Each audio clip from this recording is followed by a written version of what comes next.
on, this is a 3-year-old game. Come up with something better, Chaos Master.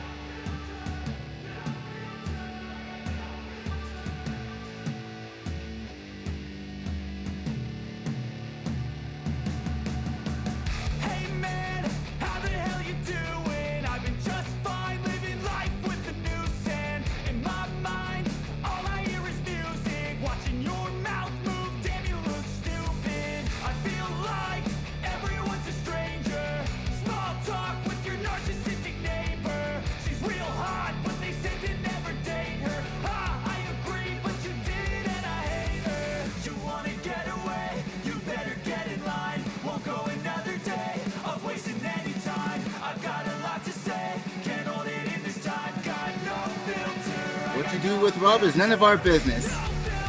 As long as you both are consent adults, do as you will.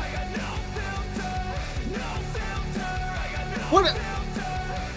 Really? Know your role? Don't even know how to spell roll right? Motherfucker.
So what I had said back was, rolls are good with butter and jam. But yes, sir, I absolutely know what my role is.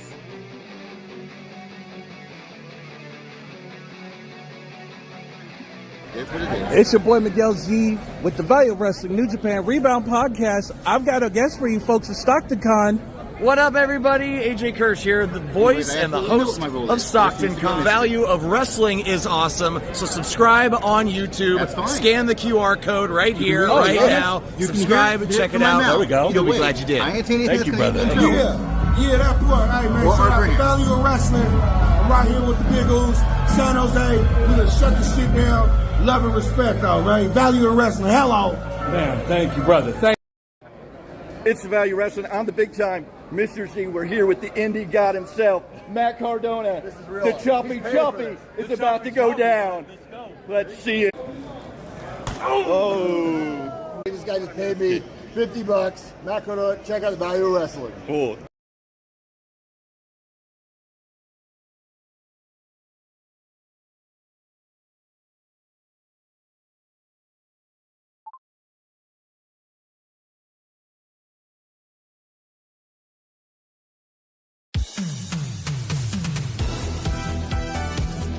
This is the Value Wrestling on the Big Tyme, and I'm here with some great news. Are you a Funko Pop collector? Are you searching for some hard-to-find Funko Pops? Are you just looking to complete a collection? Well, the Value Wrestling is teamed up with the Goldmine. Yes, ladies and gentlemen, the Goldmine, which can be found on Facebook, or by going to the description below and clicking the link, you can sign up to join the Goldmine. We'll help you find those hard-to-find, rare pops. They'll help you complete your collection. Just let them know when you're signing up what Funko Pops you're looking for and that the Value Wrestling sent you. The Goldmine, the ones that are going to help you to find those rare to find pops and help you finish your collection. All can be done at the Goldmine. Sign up today and make sure you tell them the Value Wrestling sent you.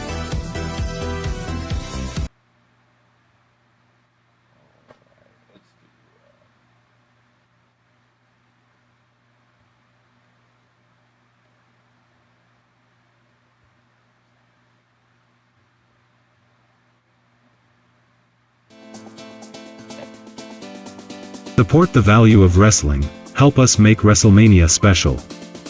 Dear friends, family, and fans.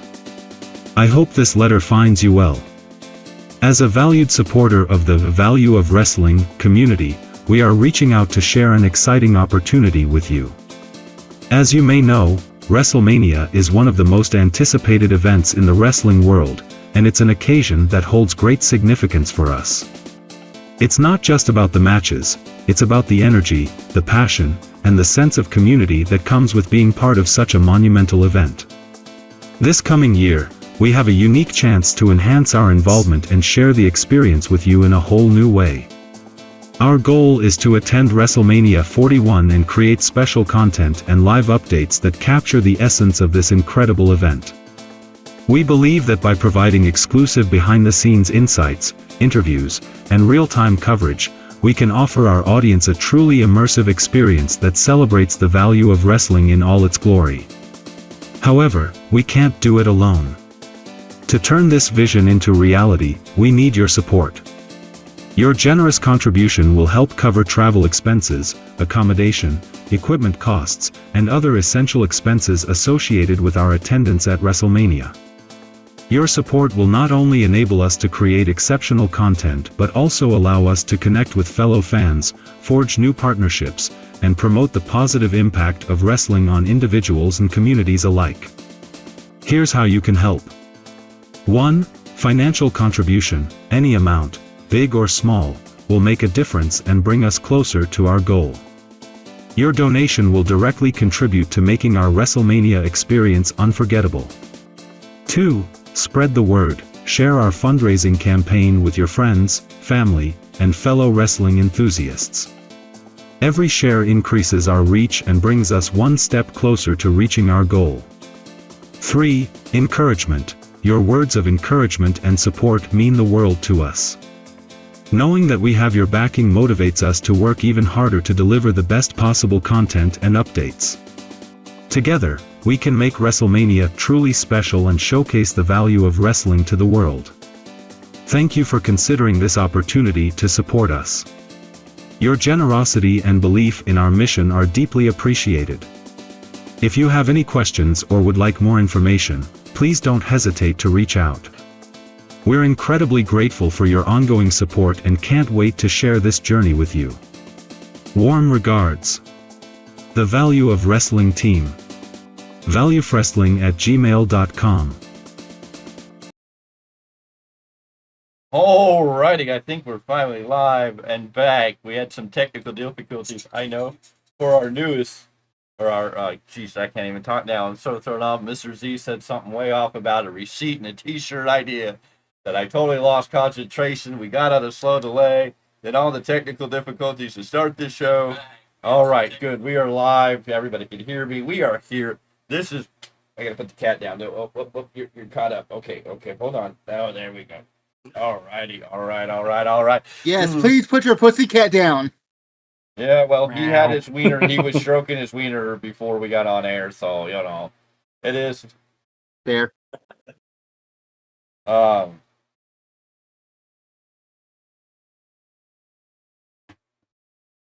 it. See, the train of thought. Anyways, this is the Value of Wrestling. This is the weekly roundup. This is episode 52. It's the 1 year big anniversary. We opened with all of our ads. You got to hear about the Goldmine. We love to shout out the Goldmine, our friend over at the Goldmine. Make sure you check the description box below. Click on the Goldmine. Go over to Facebook. Sign up for the group. Tell them the Value of Wrestling. Since you tell them what pops you're finding, whether it's like the ones behind me that are wrestling related as this growing collection, or whether it's the other collections that you have that you're trying to add to and create or find those hard to find ones. Always remember to check out the Goldmine there on Facebook. So go check that link out. GoFundMe to help us get to WrestleMania. You saw that video. That's in the link in the description below. You had like a 2-minute video there. I don't need to tell you any more about that. We saw Mr. Z get the the first stage of the Choppy World Tour as we head into Las Vegas, Nevada next year to continue the Choppy Chop Tour to get to the ultimate, the final boss in the Choppy tournament. One WWE World Heavyweight Champion, the King of the Ring, Gunther, will be his final boss. Can he achieve final boss status? Will Mr. Z get through it all? Will he survive? Will he be able? Will he still be breathing? We will find out. Yes. There we go. So, sometime down the line, are we going to have a training montage where Big Tyme is just openly chopping just to get Mr. Z ready? Maybe we'll have to do that. Maybe we'll have to have some vignettes where things like that happen. It would be a training montage. It'll be Marty Richards and different independent wrestlers doing the chopping, and Marty's being the hype man behind all this. That would be an interesting way to take that. Anyway, this is the weekly roundup. This is the Value Wrestling. I am the Big Time, joined by Mr. Paulus Clarke and your New Japan Pro Wrestling expert, Miguel Z, the Z-Man of the Value Wrestling, the man behind the choppy World Tour man himself. Just as long as it's a choppy and we don't go find Gordon Ramsay to do some choppy on you.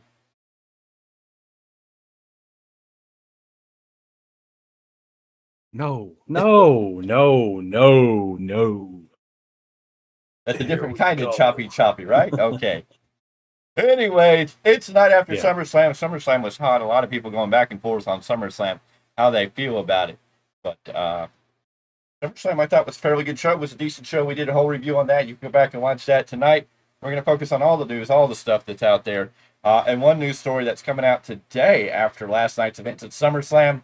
Coming from Ringside News, the creator of CM Punk's famous bracelet comes forward to request compensation. Ringside News reports WWE's 2024 SummerSlam event is in the rearview mirror, and many fans are talking about how the matches ended. Seth Rollins was a special guest referee for Drew McIntyre and CM Punk, where they didn't fight for a title, but for a bracelet instead. CM Punk's homemade AJ and Larry bracelet has become the crux of his WWE storyline with Drew McIntyre. At this point, Seth Rollins has also worn the bracelet as a distraction for Punk during SummerSlam. The bracelet didn't come out of nowhere. As it turns out, a fan named Victoria actually made it for the Second City Savior. Victoria logged out to Twitter during SummerSlam, and she had to say something. Along with the photographic evidence of Punk receiving the bracelet from her at the WWE World event, she also included a little message to Slim Jim. And I quote, and this is what she had to say: "Hey, Slim Jim, does the creator of the bracelet get anything for contributing to the savage moment of the SummerSlam?" Drew McIntyre did beat CM Punk at SummerSlam and then put the bracelet back on afterwards.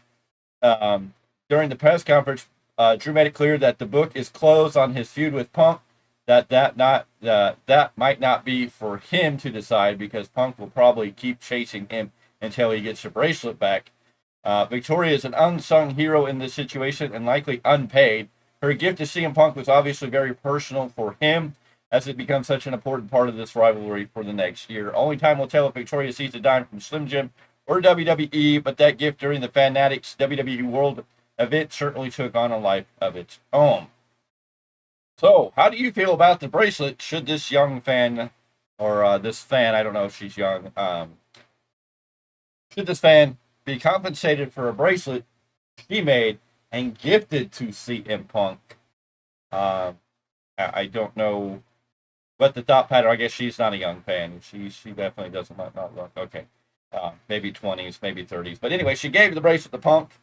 Does she have a right to compensation from a gift that she gave Punk that has now become a tool or a crutch or an object that him and Drew McIntyre seem to be fighting over?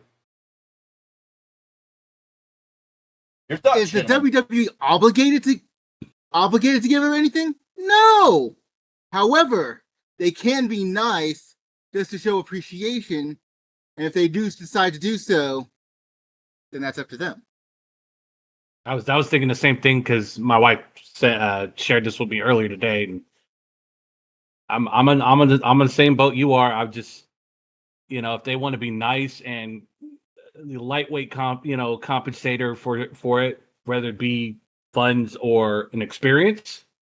But what is she getting compensated for? I mean, it is what it is. Are we making more bracelets that the fans can buy? I mean, what because it's on TV? I mean, this is the same people who were.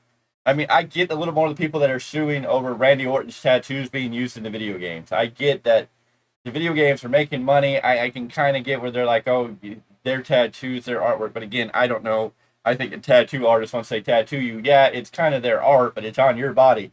It's kind of like you pay them to put it on their body, so I feel like that compensation's over. But I can understand that a little more than this.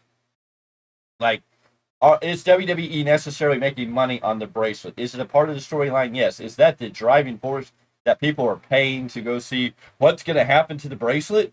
I don't think so. So I don't know. Unless they start making bracelets or a T-shirt with the bracelet on it. I don't know. And again, it's a gift. Once you give a gift, whatever the gift receiver does with that gift is pretty much theirs to do. So I don't know where they have the right to say they deserve compensation. I mean, coming from my experience,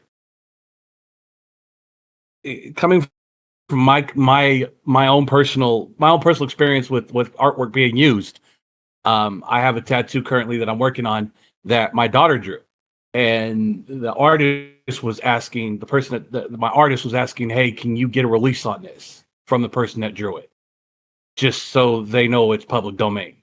That's different. That's what they a asked tattoo for. artist protecting themselves from it. But again, Yeah. Here's the illegal aspect in that. Is your daughter able to sign a release? Because how old is she? 16. Yeah, is she legally capable of signing a release? Is she capable of? Area. Yeah, because she's not 18. So I mean, in the legal sense, would she be capable of signing that release for the artist? In a legal sense, her mom has to okay it. So you have to get her signature with her mother's signature on top of that. You got to have the artist's signature to release the artwork, but the mother to release to say that her daughter knows what she's releasing. Woo. That is a complicated matter. Exactly. Way more complicated than getting money for a bracelet that I don't think's making money. So I don't know. Will WWE maybe do something? Maybe they give her a fund? I mean, I get it, but I mean, I don't. I won't say I don't get where she can think she can make money. That's what I'm saying. Like, I don't get it, but I get it. Okay. Now you're beating around the bush. You're cycling around in the washer because you're saying I get it, but I don't get it. It's one or the other. So explain yourself. Yeah. Because I can't get what she would think she would be compensated for, because the bracelet is not making money. The bracelet's part of a storyline, but the storyline would exist without the bracelet. So in a legal sense, the bracelet has no bearing on the storyline or what the matches or WWE making money based on the wrestlers that have signed a contract and agreement. That would be one legal way to look at it, is that the bracelet's not making money. The bracelet is not a major forefront. The bracelet would not need to be a part of the storyline for the storyline that exists. Secondly, she gifted the bracelet to Punk. It's a gift. Once you have a gift, you get to do whatever you want with it. So, I mean, unless they start making money with it, I can't.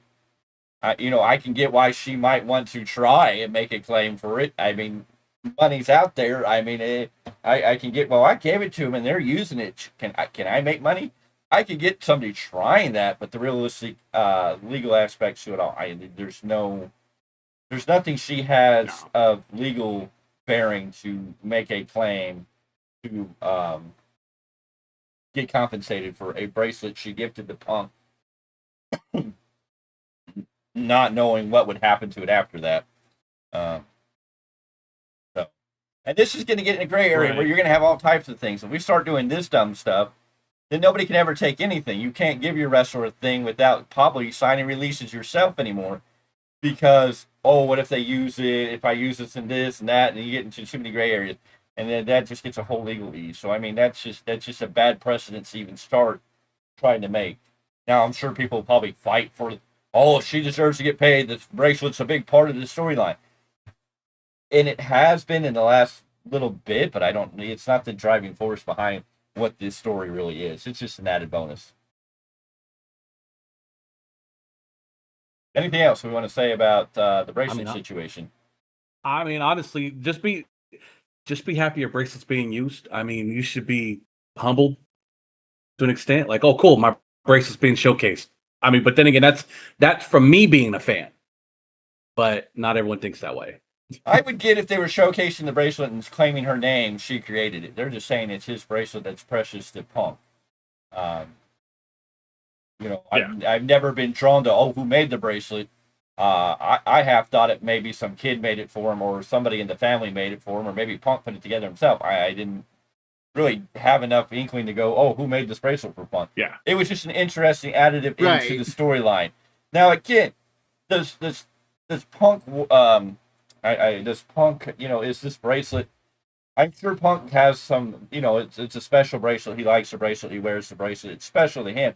But is it as special as they're making it out in the storyline? I doubt it. You know what I'm saying? Like, it's a fan gift. He wears it, but I don't think it has the huge, undertaking that, they're selling it. Now, the bracelet's become a great selling point in the storyline. But, I mean, again, her name hasn't been mentioned. They're not reselling bracelets. It's not appearing on a T-shirt. There's no money that is being made from the bracelet directly. Right. I agree with that. Right. Anything else on the bracelet? Any final words, statements? No. Jacob Fatu was spotted after SummerSlam wearing a boot. In a scary spot at not WrestleMania. Did I say WrestleMania? Gosh dang it. At SummerSlam, Jacob Fatu was spotted after SummerSlam wearing a boot. This report coming from Ringside News, but we've also seen it. WWE presented SummerSlam in Cleveland Brown Stadium on Saturday, and the main event of the night was action-packed. It also included a major injury scare as Jacob Fatu jumped from the top rope over to the announce table and landed looks like he landed on his shin. Afterwards, he looked like he was in real pain and really upset that he had hurt himself. Fatu was visibly angry as he knocked over chairs and cursed. Fans didn't know whether he was injured for real or selling this line. But afterwards, Fatu was seen by fans around Cleveland Brown Stadium getting help to the back after the main event. And then later today, at some point today, there was a picture of him at what looked like a convenience store or some shop where he was wearing a boot. Getting around this morning in SummerSlam, sadly, he's not walking without assistance. He is wearing a boot. There has not been a specific diagnosis on Jacob Fatu's injury at this time. Triple H did address that he seemed to be a little banged up after the match, and they were looking into it. We'll have to wait and see. This looks like it was a GNC or some type of, this looks like a GNC type of store from the picture I'm seeing here. But you can see Jacob Fatu wearing the boot. So he probably banged himself up. If he's wearing a boot, at least we can probably say it's probably not broken. Of course, they may need the MRI. We'll have to wait and see. Hopefully, it's not that severe. Because Jacob Fatu is a huge piece of this Bloodline storyline, and they really need him for everything they're doing, and especially since they just became tag team champions. So, the Value Wrestling, who loves Jacob Fatu, one of the very first people to give a shout out on the channel, who you see each and every time we come on live videos, Jacob Fatu, a big fan we are of Jacob Fatu. We hope that it's all good and less severe than it feels, but we're excited, Jacob Fatu, get back in the ring. Hopefully quickly heal up soon. Yes. BBC News! BBC News! Oh my gosh, how am I missing BBC News? BBC News, breaking news. Tony Khan, one of the founders of AEW, suffered a heart attack at home and fell to the ground. He died at the age of 42 after being rescued on the way to the hospital. BBC News, you already broke this on Friday night or last Monday. You already told us all this this news in storyline. So yeah. BBC News wants to spread fake news. I thought BBC News was above and beyond the fake news. But anyways, no, Tony Khan's not dead. Don't listen to the chat. The chat's wild tonight. We thank you for joining the chat, BBC News. Give us some more news, and we'll see what's going on. But BBC News breaking false news. Recycled malarkey. I know. It's the same thing they reported the other night. Come up with something more original. Anyway, Jacob Fatu, gentlemen. Hoping for a speedy recovery no matter what the deal is. I mean, like you said, he just became a tag team champion. He is the first person who ever gave us a shout out. So we just really got some love for him. I don't know really what more to say besides we just hope Godspeed and speedy recovery. Hope for a speedy recovery. Mm-hmm. Yeah.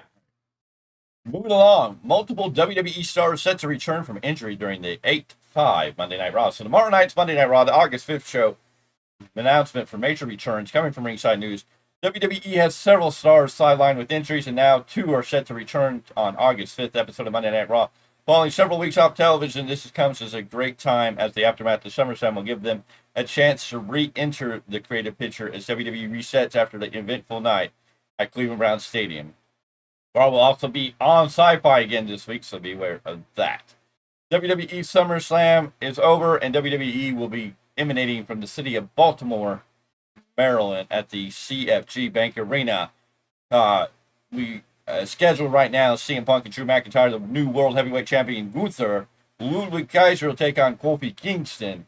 Kaiser has been off television since June 24th after suffering broken ribs during his match with Braun Breaker, and will face Sheamus. Kofi Kingston and Ludwig Kaiser are the two that are going to make the return. Excuse me. Kaiser's been off television. He will be facing Sheamus on Raw tomorrow night. And unlike Kaiser, Kingston's absence has been due to a storyline reasons, with Karrion Kross injuring the former WWE Champion's shoulder on the same June 24th edition of Raw. Kingston made his in-ring return during WWE's tour of Japan, July 25th to 27th, but the company announced that New Day member had aggravated the injury again. Kingston and his New Day partner, Xavier Woods, will face AOP on Raw, continue their ongoing rivalry. So we should see the return of Ludwig Kaiser and Kofi Kingston on Raw tomorrow night. Anything you gentlemen want to add to that? Great thing to have. Great thing to have our two guys back, but I don't know if I'm really excited about this rivalry between AOP or the Final Testament and the New Day. Like, it's just not doing much for me. Yeah, just kind of long and drawn out. I mean, it didn't pick. It's not picking up. It's just kind of hit a flat line, and that's where it's been the whole time. It's a hit or miss, and we're just going to have to ride it out and see, but it's going to be interesting to see what they do. I'm wondering if this is going to be towards the Big E return. It feels like they're building that at some point, to say. Maybe. Yeah. Anyways. Coming out of the news, additional details surface about Zilla Fatu missing indie booking to attend SummerSlam. Ringside News reports this. Zilla Fatu did not make an appearance in the ring during SummerSlam, but he was spotted in the crowd at Summer's biggest event. The son of Umaga was not easily overlooked as he was seen at the WWE hotel before the event, which started rumors about the reason behind his presence at the biggest party of the summer. It turns out that he missed a previously booked show to be at the WWE Premium Live event. Fatu missed an indie booking for UPW in Michigan on the night of SummerSlam. UPW has been promoting his appearance on their social media accounts, including Facebook, Instagram. It even shared promo videos he recorded for the event. We covered the story and posted on Twitter, receiving several replies. One reader commented on Ringside News on Twitter, "Do we know if he was actually booked? I know a promoter that would advertise wrestlers all the time knowing full well they weren't actually booked. His name rhymes with the Flash Fanatic." Oh, the promoter's name rhymes with the Flash Fanatic. So you can figure that one out for yourself. And that's when Aaron Prasilski, who works for UPW, tweeted to clarify that he did not phantom book Zilla Fatu. His deposit was paid and he was scheduled to be at the show, but that didn't happen. And this comes from Aaron, and I quote, "I do camera work for UPW Pro Wrestling. I was there last night. He was booked. Deposit was paid." Yep. But did you know we also print these? And those. And that. Okay.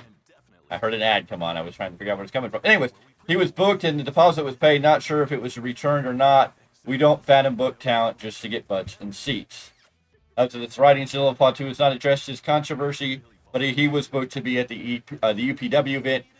Ringside News has also reached out to the promotion for additional information. We will release any information which comes, and if we find out any more information, we'll let you know exactly that. But Zilla Fatu not making an appearance at his show, has not made a statement regarding that. Is Zilla Fatu signed to WWE? Is this another way? We know when Stephanie Vacour quickly signed with WWE after appearing at an AEW event. Signed with WWE, canceled all her dates, and was over. We know that this is kind of a typical thing, that if WWE signs somebody, they kind of stop doing their independent shows because of the agreement. Is it the right way to do things? No. I don't think so. If Zilla's Pod 2 was promised to be somewhere, you need to be there because the fans are expecting you to be there, and the fans are the most important thing for wrestling. Wrestling doesn't exist without the fans. That's the bottom line. As much as this show doesn't exist without fans, bottom line, good, bad, or otherwise, whether they're creating chaos or not, the fans are the most important part to the show, whether it's this show or a wrestling show. So Zilla Pod 2 negating his show. Hopefully there's a good valid reason. It may mean he signed with WWE. That's why he was watching the show. Is it the best way to go about it? Probably not. Gentlemen, your thoughts on Zilla Pod 2 missing his show with UPW and watching SummerSlam from lower end seats. He wasn't on floor seats. He was definitely up in the bleachers somewhere.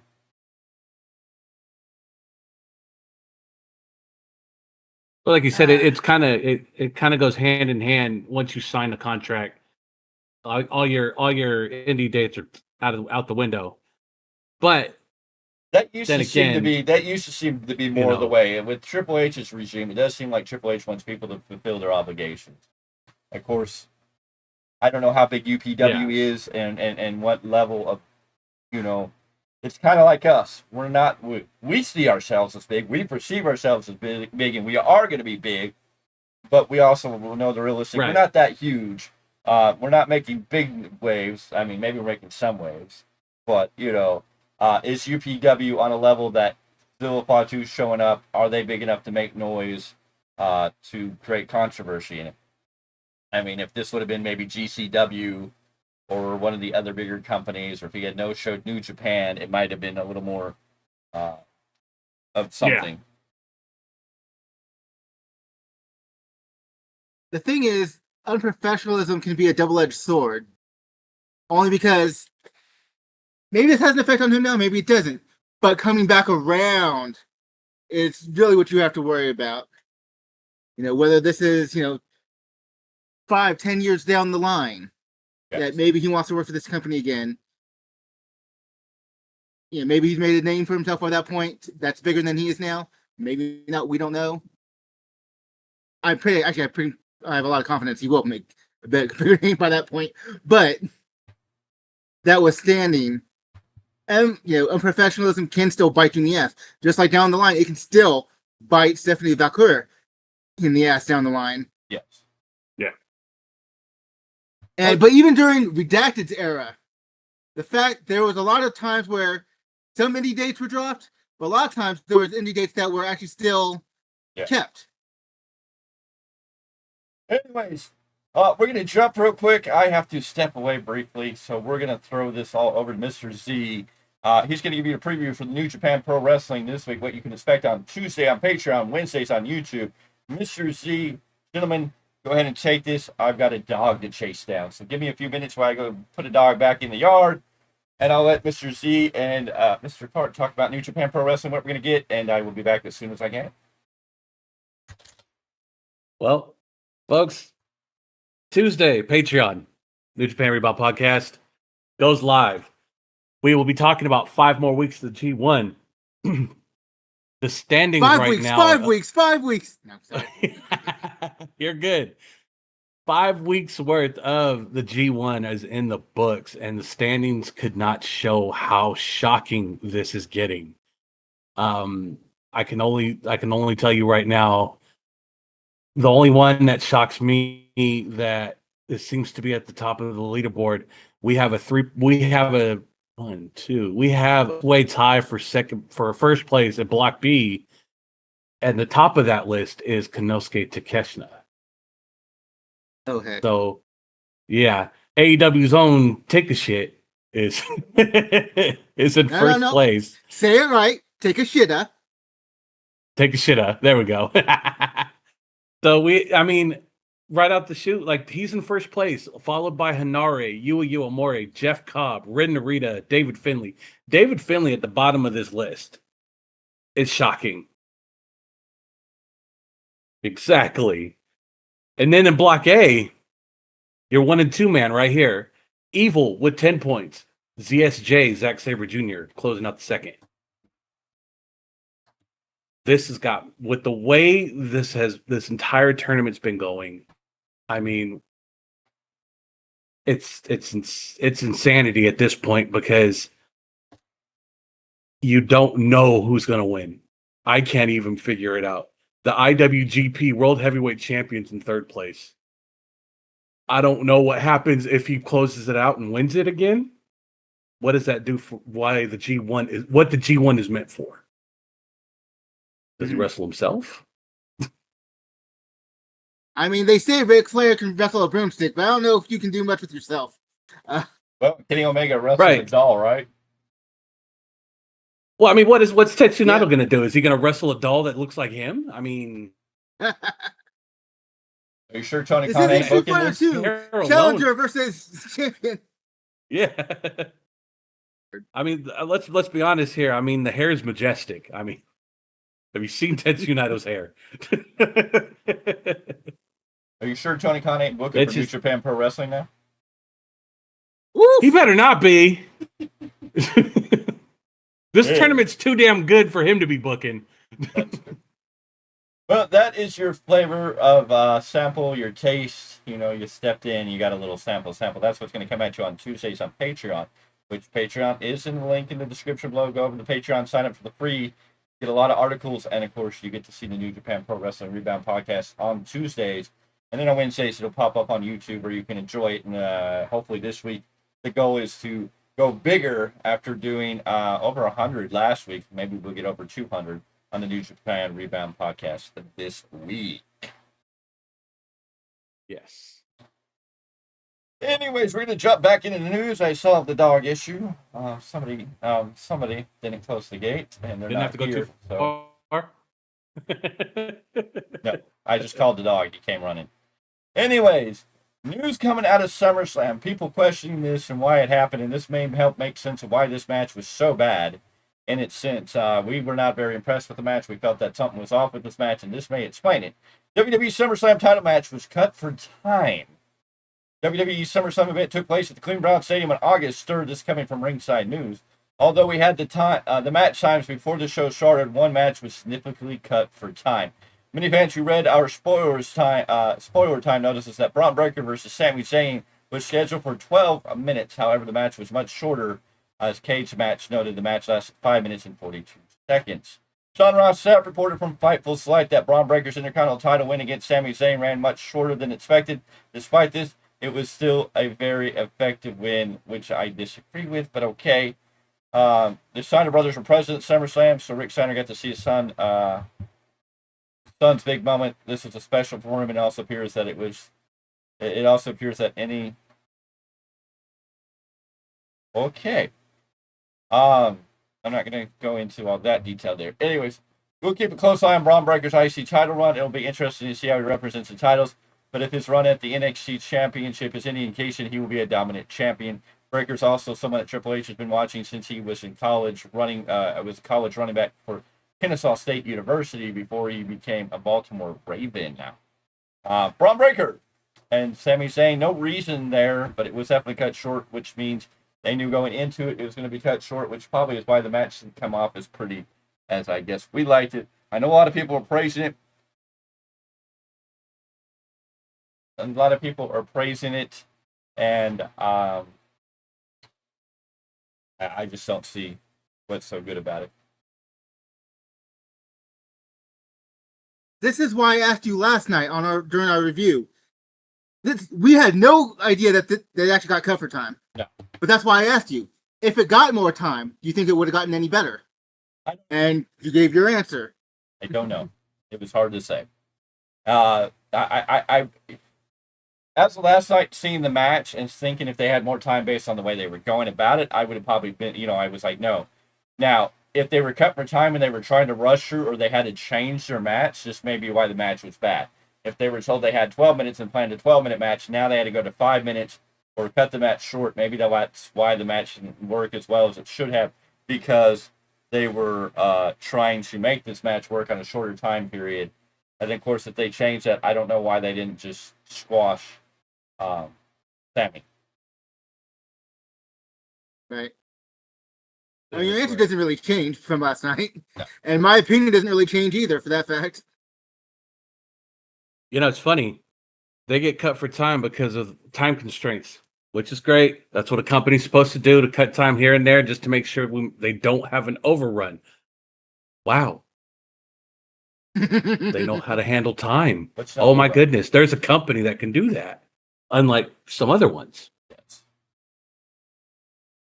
In other WWE SummerSlam news, WWE's internal reaction to Jelly Roll's 2024 SummerSlam appearance, which made big news and headlines and made the talks around the talk, and we talked about it. But anyways, WWE 2024 SummerSlam event featured some interesting moments, including Jelly Roll kicking off the show by singing America the Beautiful and Liar, his very own song Liar.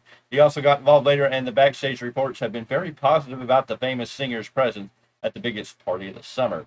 Sunrise Shep reported from Fightful that WWE was very happy with Jelly Roll's performance and appearance at the show. Fans in Cleveland Brown Stadium were also excited to see Jelly Roll, as he and Machine Gun Kelly were featured guests during one segment where they announced the event's attendance. Jelly Roll delivered a chair shot to Grayson Waller and Austin Theory, and the crowd reacted enthusiastically. Then Jelly Roll joined Awesome Truth for we choke slammed Austin Theory before he joined in with Awesome Truth for what was a 15-knuckle shuffle, which excited the crowd. We will have to see if Jelly Roll returns to WWE for a match. He was having a blast and got to live out a childhood dream. Jelly Roll making a big impact. Jelly Roll has joined a long list of celebrities like Limp Bizkit, Kid Rock, Ozzy Osbourne, Motorhead, and many, many more. I think we gave our thoughts and opinions on it last time, but it's glad to hear there's positive reaction to Jelly Roll within. Jelly Roll, fantastic. I'm wondering, why was Machine Gun Kelly there?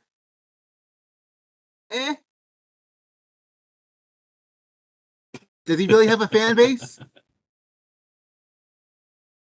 I don't know. I'm not a fan, so I can't speak on it. One, I'm not a fan. And two, the last time I knew he was relevant was when he was in a lopsided feud with Eminem. Eminem definitely going over.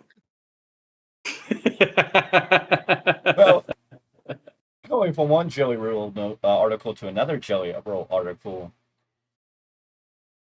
At WWE Money in the Bank in Toronto, Canada, we saw John Cena announce his impending retirement from professional wrestling. His tour won't begin until next year, but it appears Cena wants to tag up with somebody new, somebody that John Cena's never tagged up with yet. John Cena is eyeing Jelly Roll as a tag team partner in Nashville. The former WWE champion announced his plans to be president when Raw moves to Netflix. He also revealed that the Royal Rumble, the Elimination Chamber, WrestleMania 2025, will be his final wrestling appearances on those shows. But during the biggest party of the summer at the SummerSlam Premium Live event, Jelly Roll had a memorable moment as he performed a massive chokeslam to Austin Theory, who was simply mocking him throughout their interaction. John Cena, after the show, took to Twitter and shared his enthusiasm for Jelly Roll, stating that he has listened to Jelly Roll's music and spent some time with him. Cena mentioned Jelly Roll would be an excellent choice for a tag team partner whenever WWE comes to Nashville. Cena also declared that Jelly Roll's time is now, and tagged Jelly Roll in the tweet, pointing out his excitement about the tag team. John Cena said this on Twitter, and I quote, have listened to his music and had the privilege of spending some time with the man. Now I know I have a great option for a tag team partner anytime at WWE comes to Nashville. At Jelly Roll 615, his time is now. What do you think about the possibility of John Cena teaming up with Jelly Roll? Could John Cena and Jelly Roll take on the Young Boys or the A-Town Down Under? Could this be a match we could set up for the future? Will they get their comeuppings? Will we get to see Jelly Roll in a WWE ring again? Would you be excited for him? Or is Jelly Roll not maybe the best person to put in a tag team match? Could Jelly Roll pull it off? I would say I think Jelly Roll would put in the work that he would need to make it doable. I'm not saying this man's going to go become a cardio king, but I believe Jelly Roll is a firm believer that if you're going to do something, you've got to do it to the best of your ability. So, I mean, a gimmick match, a goofy match with John Cena, Jelly Roll against maybe an Austin Theory and a Grayson Waller or whomever, I think would be entertaining. Great, of course, Jelly Roll doesn't have to do a whole lot. I mean, we had an 8-year-old or a 9-year-old win the tag team champions with Braun Breaker at a WrestleMania. So I guess you can have Jelly Roll. Braun Strowman. Yeah, Braun Strowman. You can have Jelly Roll team up with John Cena the next time WWE's in Nashville. Your thoughts, gentlemen? Yeah. You already took my big point away. You already mentioned it, talking about making Nicholas half of the damn tag team champions who was a kid. We already know that Jelly Roll has already shown us that he can be more active than, Nicholas's role.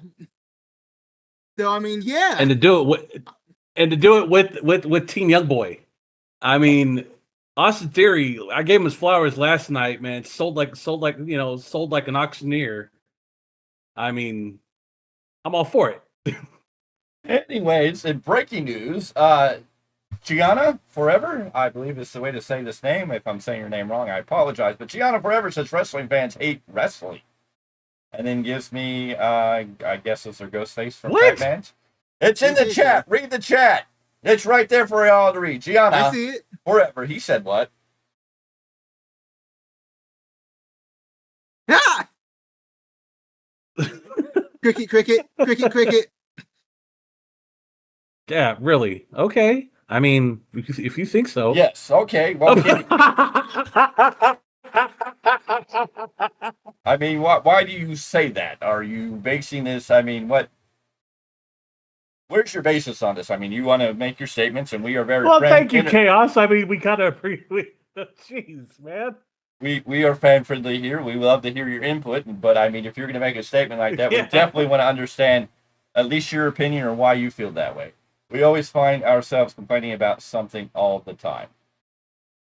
I don't know if we necessarily find something to always complain about. I mean, part of what we do here is to nitpick things, to look at things and be honest. And I mean, yes, we do criticize a lot of things at times, but I think that's part of what we do. But I don't know if all wrestling fans hate wrestling.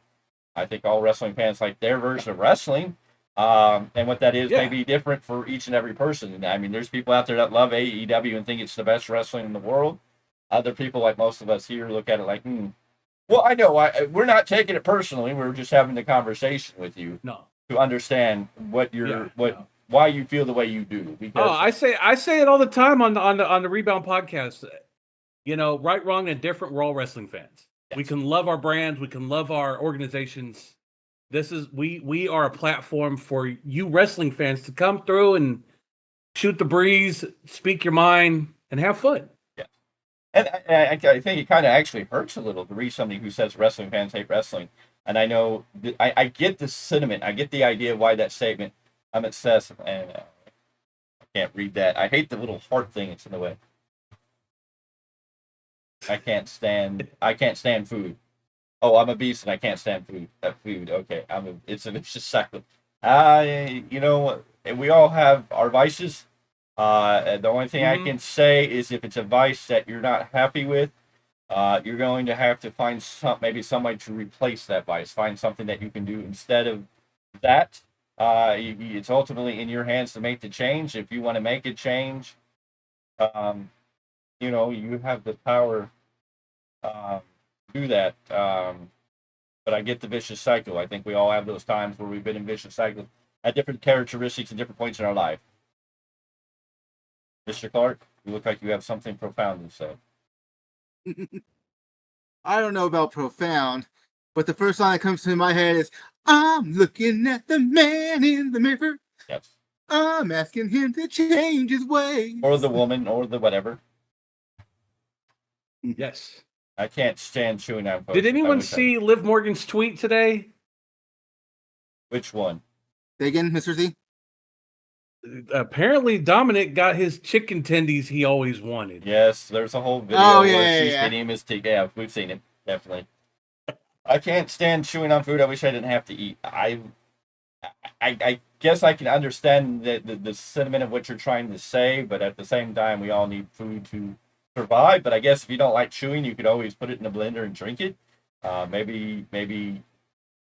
I've had to do that for my mom. Well, I know you've had experience and know what that's like, but I mean, at the same time, you could also change that to foods that are blendable, like fruits. Okay, I'm seeing troll here. You smoke crack. Okay. Troll here. I'm calling this out. Well, Gianna Forever, I don't know what to say. We're moving along.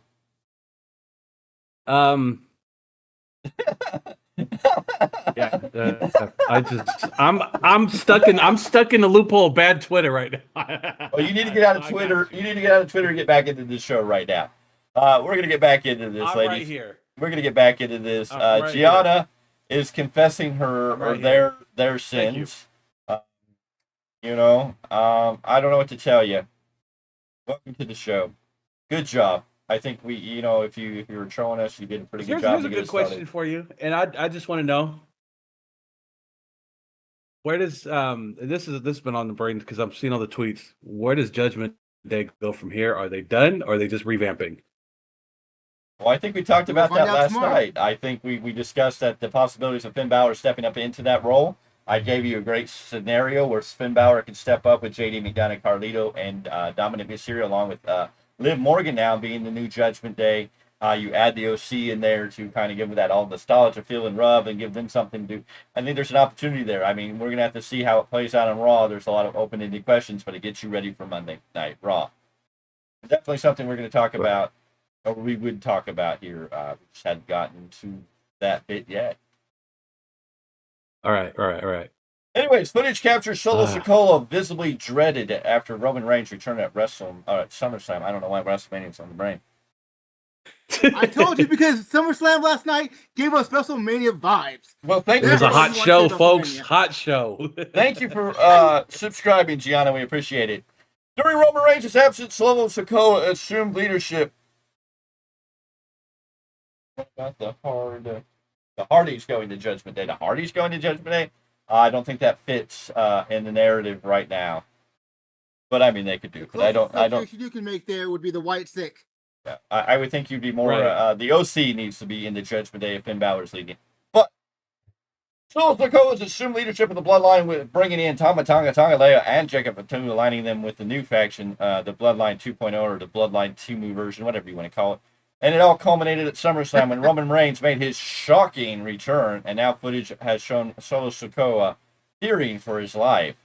WWE SummerSlam event concluded with the Bloodline Rules match for the Undisputed title. Cody Rhodes would ultimately defeat Solo Sikoa, thanks in part to the intervention of the original Tribal Chief, OTC himself, Roman Reigns, as he's made his shocking and surprising return. Surprising. Rather than going after Cody, he attacked Solo Sikoa with a Superman punch and then a vicious spear. A spear that only Braun Breaker wishes he could have pulled off that night. Rhodes retained the title. WWE's official Instagram account took to social media platform to upload a video of Solo Sikoa after SummerSlam as Solo slowly made his way to the back. He was face full of utter dread and despair as he knew Roman Reigns had made his return. What are your thoughts on what's going to happen? Should Solo be in hiding? Is the new Tribal Chief and the original Tribal Chief about to get crazy? No, we're going to get if he shows fears, Go ahead. If he shows fear, it's just going to make the story look stupid. I mean, I understand the shock surprise last night at SummerSlam, but he can't be, backing up. He's going to go, okay, you back? Well, now we're going to have to get on to say who is the true Tribal Chief. It's going to be very interesting. Yes, we know the Hardys. I'm all for. Go ahead. Yes, we know the Hardys met with WWE yesterday. We talked about that. And Judgment Day versus the Wyatt Six. The new Judgment Day with Finn Balor and Dominic Mysterio and Liv Morgan would very much fit into a Wyatt Six feud based on the Wyatt Six story of people bullying others or abandoning and turning their back on their family. Okay. So there is I already kind of thought about that with Dominic turning on Rhea and Finn turning on Damian Priest. They may get themselves in line for the Wyatt Six because, Chad Gable is one they're going after. They could be the next ones. And there's already been innuendos with Finn Balor about that, too. But Solo Sikoa. Now, so I was gonna say, I'm all for what's gonna happen from here on out. Like you said, if Solo backs down, then this whole thing is a disaster. I want to see Solo at the level he's at now, still saying he runs the table. I don't know. I don't know if it's going to be really hard to digest all this because I don't feel Solo Sikoa is a threat to Roman. It's irrelevant of whether he actually wins or whether he actually looks like the badass. It's the idea that he has the bravado to try. Yeah, at least come off like, man, I still run this. What the hell are you doing here? I still think we have. I still think we have another Swerve coming. Oh yeah, there's still a couple more family members be coming around too. Well, I think The Rock is I surely. don't think that's what Big Tyme was alluding to. I think The Rock is surely behind Solo Sikoa, and I think that's what we have to eventually build to. So it's just a time of waiting. The High Chief, huh? Yes. Why he made that call? The final boss. Yes.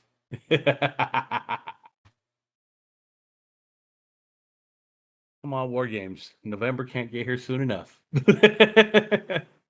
Moving on. Speculation surrounds Logan Paul's SummerSlam U.S. title loss after controversial remark. Logan Paul lost the United States title to LA Knight at this year's SummerSlam, just days after Paul became embroiled in an online controversy while the timeline of that decision-making process regarding a title change has not been released. Talk of the Maverick losing his belt to LA Knight certainly picked up after his comments.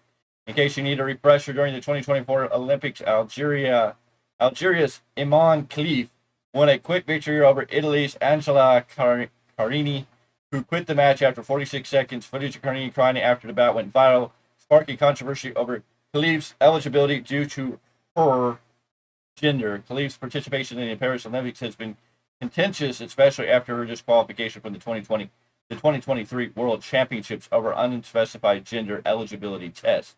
Logan Paul spoke out against the boxing match controversy, describing it as the purest form of evil that the world saw at the 2024 Olympics. He boldly stated this on Twitter and later took it down. Sean Ross Sapp reported on Fightful that the word that Knight could win picked up internally after Logan Paul's controversial comments this week.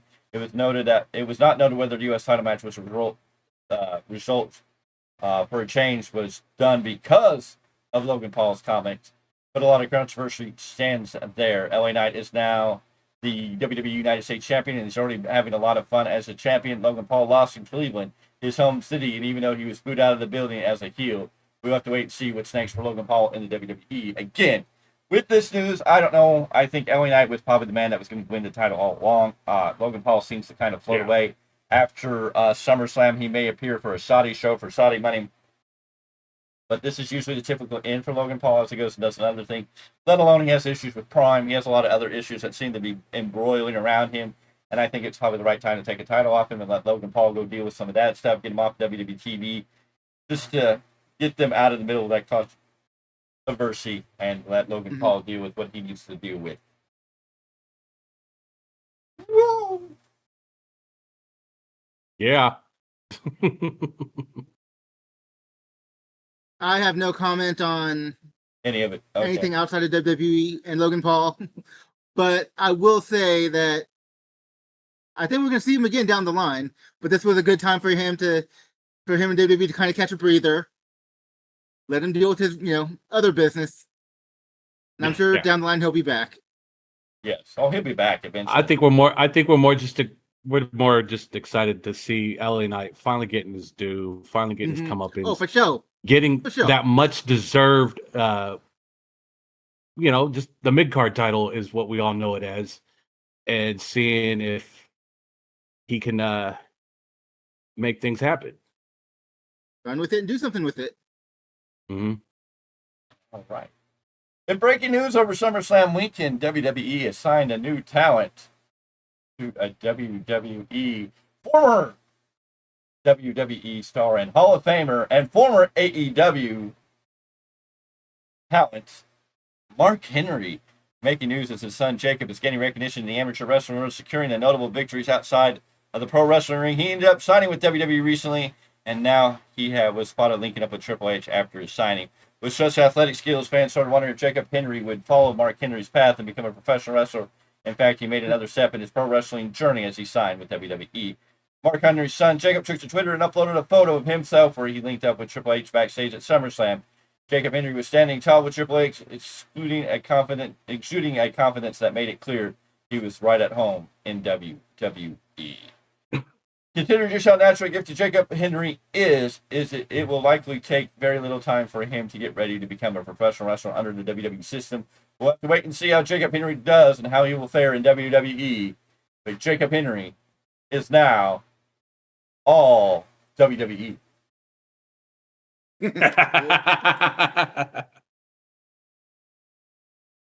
I I mean, congratulations to him. But, you know, we really can't comment too much because I haven't seen anything that he's done, whether it be collegiately or, you know, anything else. So we'll see what happens. Can we give him his dad's music? Which version? Oh, good point. Which gimmick, basically? If I'd I'd seen more of them, that would be a good one. But has he earned that moniker?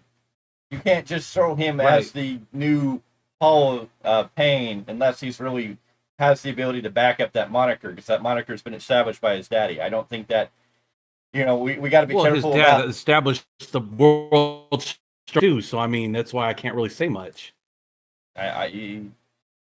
Jacob Henry used to be his own man. I don't think we need to start tying him into Mark Henry's theme music. I mean, would you want Cody Rhodes coming out to American Dream? You know, American Dream. You know, would you want Nick Bollea to come out to Real American? Would you want, you know, at least with Charlotte Flair and Ric Flair's music, they had slight adjustment and it worked okay. But I mean, there's certain people. I almost do. You asked about Nick Bollea. I almost do, just because it'd be such a goof. Yes. But I mean, it's like if these kids are coming out to wrestle after. I mean, would we want Randy Orton coming out to his daddy's music? I mean, I don't remember what his daddy's music was. I know, but I mean, you know, yeah. At least with I understand the point you're trying to make. Charlotte and Natalia, they took music and mixed it. Now, could they take one of Mark Henry's songs and maybe remix it for a new set? You know, Braun Breaker gets a little bit of his uncle's music mixed in, everybody gets his own thing. I think we have to see who Jacob Fletcher is going to be. Let's not set that bar so high that it's almost unachievable for him. Not Fatu, Henry. Okay, Jacob Henry. Sorry, we have Jacob Fatu on the brain most of the days. But Jacob Henry, you know, I don't want to set that bar where he's trying to be his daddy, because his daddy was his own man. We need to figure out who Jacob Henry is going to be in the wrestling world and let him be him. So I think we got to be very careful about what theme music we start aligning to him until we know who he is going to be. Right. I agree with that. I mean, should every Samoan, every Alpha Sika, all these kids, should they all come out to the Head Shrinker music or the Wild Samoans music? Should it all be blah, blah, that was blah, good music.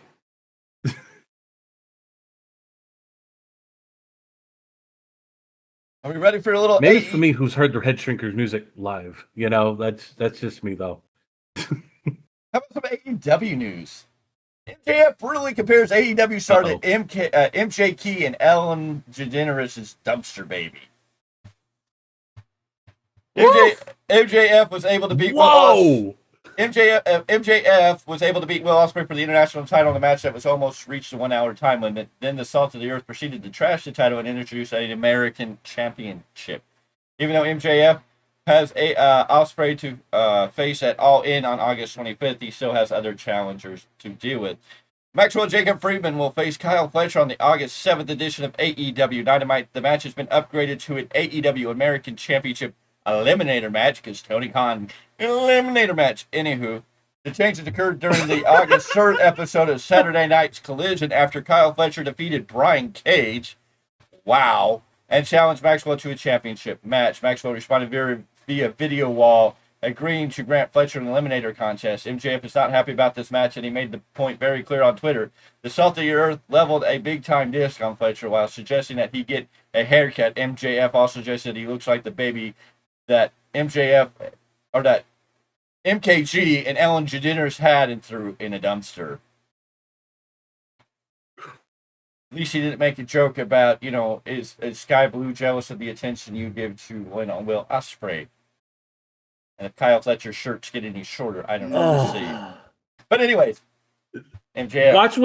Watch what you say, because this does get listened to, and if we see this next week on TV and that comment's made, we know who we're blaming. Remember who comes in our room every now and again. We know he watches us. But anywho, MJF making his rounds, making big storms. A lot of people are mad at MJF because we've talked about this, that he was not suspended, why Britt Baker was suspended. This is all factual. This is not, was not originally storyline driven. It is being turned into a story, but it has been through these sources that are valid, that we can say are proof in the pudding, that yes. Matthew Underwood, welcome back. Brock Anderson has signed it at the PC. Yes, it was only a matter of time, and especially with Arn Anderson showing up on WWE SummerSlam last night, I wouldn't be surprised. I love MJF doing Homelander anti-Cody. MJF's doing great stuff again. Oh, yeah. But he dissed on Kyle Fletcher, and I don't know why Kyle Fletcher is the new flavor of the month. When did Kyle Fletcher become so important? Maybe because he got him, he invited Mr. Tony Khan to dinner one night. I don't know. I mean, maybe Kyle Fletcher, maybe Will Ospreay shared a little news with Tony Khan about Kyle Fletcher, and Tony Khan and Kyle Fletcher have had more one-on-one time.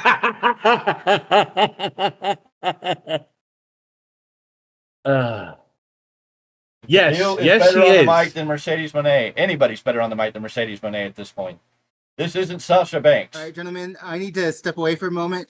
You guys can continue. I'll be back in just a minute. All right. Gotcha. Oh man. Yeah, we're not gonna talk about Sasha Moné or Mercedes Banks. I no. Moné is not worth anything. She's done more to her career. Kyle Fletcher reminds me more of HBK than Ospreay.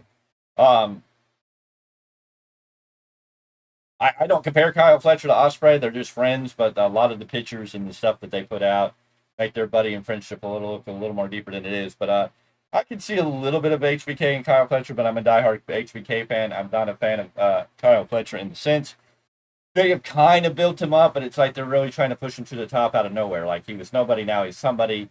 He's sort of with the Don Callis family. He got a big win over Brian Cage, even though Brian Cage seems to be nobody too. Right. Now the thing is Kyle Fletcher is is first and foremost a tag team specialist. I don't think he's been able to come into his own as a singles wrestler. He had that great match with Ospreay, but who really called that match? Who made who look good that night? Yeah. He still needs to work at a few things, but other than that, like I've got no bones with. I enjoy seeing Fletcher, so it's just a matter of time of when he finally leaves and gets showcased somewhere else. Yeah, that's what I think. I just think it's under the Tony Khan banner. I'm not a big fan because it's just like, okay, he's the toy of the moment, and it's almost forced being thrown up there into the picture like that. We'll have to see what happens. He's going to take on MJF this week in an eliminator match. I'm sick of eliminator matches. Let's just make them title matches. Why do we need eliminator matches? I mean, I don't know. At least we don't have our good buddy can't really book.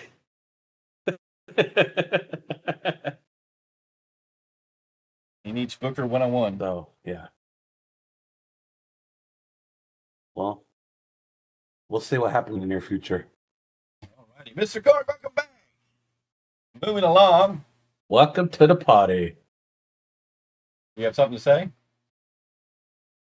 Well, first of all, the thing about eliminator matches is, you're right, toss the title out. It should just be an exhibition match or a singles match. Because if you beat the champion, you automatically get a championship match anyways. Yes, you should. Of course, it looks like in other news. And as far as Kyle Fletcher. Go ahead.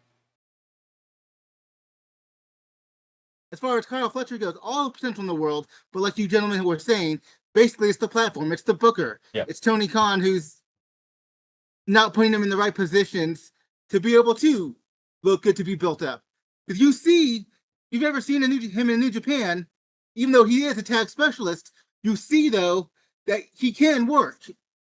So it's, again, you have to put him in the proper position and the right story for it to make sense. Unlike this guy right here and this guy right here, all bad. Anyways, it looks like, speaking of Mercedes Moné, she did file for divorce from her husband. So Mercedes Moné is back on the free market. And the crowd goes, anyway, in real news. I can't say half the things I want to say. We're on YouTube. I'm not trying to get us Patreon. Anyways, former WCW star and NFLer was inducted into the Pro Football Hall of Fame. Yes, ladies and gentlemen. Mongo. Steve Mongo McMichaels The pro wrestling world would never forget about the pro wrestling world never forgets about someone once they dedicated a portion of their lives to the business, and this is certainly the case for Steve Mongo McMichael, as he's currently suffering from Lou Gehrig disease. He received a huge honor from outside the pro wrestling world, as Mongo McMichael is now a member of the Pro Football Hall of Fame. Steve McMichael has been inducted into the Pro Football Hall of Fame, and the city he was most known to play for made sure he saw and heard everything. This was a touching moment captured on camera for the world to see as they celebrated the legendary career. Steve McMichael joined the fellow Chicago Bears as part of the Canton's Hall of Fame class of 2024. Due to his battle with Lou Gehrig's disease, the NFL legend turned pro wrestler was unable to physically be at the ceremony, but Mongo's wife, Missy, was there in attendance and saw the bust of her husband revealed to the fans. Then they planned something special for him later. Much to his surprise, the Hall of Fame was brought to Mongo. Several other Hall of Famers, including Mike Singletary, Richard Dent, and Jim Colbert, all arrived to Mongo McMichael's house. This resulted in a great moment that was captured on video. Ric Flair, who was frequently visiting Michael during his ALS battle, went to social media to wish and congratulate one of his closest friends. He posted a couple images of the special ceremony along with a touching caption saying, and I quote, "He's in. Congratulations to my great friend, Steve Mongo McMichael. You made it. So well deserved. What a beautiful ceremony. Needless to say, you would always want me to say, woo!" Did you know we also print these? And those. And that. ESPN also shared the video of the induction along with caption reading, "That's you, baby, forever." Steve McMichael was involved in pro wrestling and football and MLB history. He was at Wrigley Field on August 7, 2001 to sing "Take Me Out to the Ball Game" during the seventh inning stretch. Before singing, McMichael's publicly criticized controversial umpire Angel Hernandez for his calls, saying he'd have something to say to that home plate umpire after the game and yelling "boo" at him. Cameras caught Hernandez looking up at Michael and didn't look happy. Mongo later was ejected from the game. We're sending our best wishes. Steve Mongo McMichael's from us here at the Value Wrestling and from the report. It's an honor to see him go into the Football Hall of Fame. Well deserved. Four Horsemen is in the Hall of Fame. The Football Hall of Fame. Yeah. The NFL, the pro football. Yeah. Yep.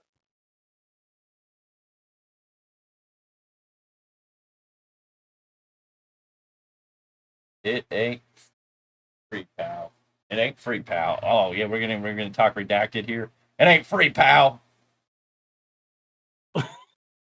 I think you might be talking about our Patreon, but that's free. $3.99, folks. I'm gonna sign up. It's free, bro. Join. Yeah.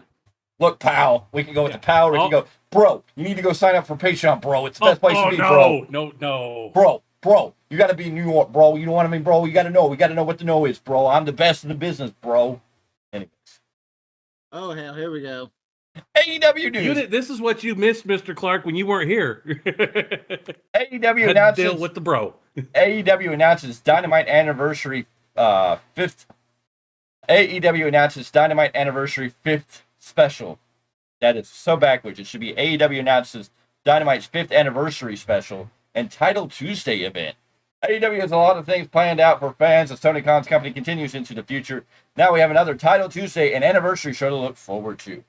As fans look forward to AEW All In on August 25th, the company has begun rolling out their plans for special fall editions of Dynamite with both Title Tuesday and their 5th anniversary show.